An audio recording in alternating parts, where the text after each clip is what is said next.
संगे कोइल जाओ छठ के पूजैया। मम्मी संगे कोइल जाओ छठ के पूजैया।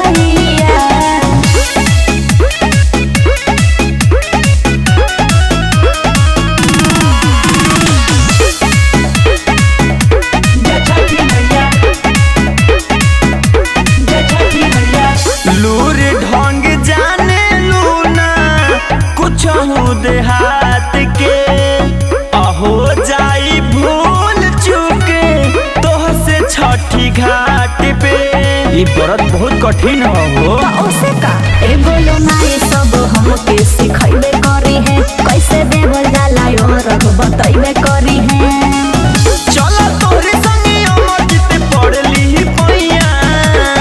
अरे सुनी ना हर पियरे धोती पियरे साड़ी में को लागी सैया।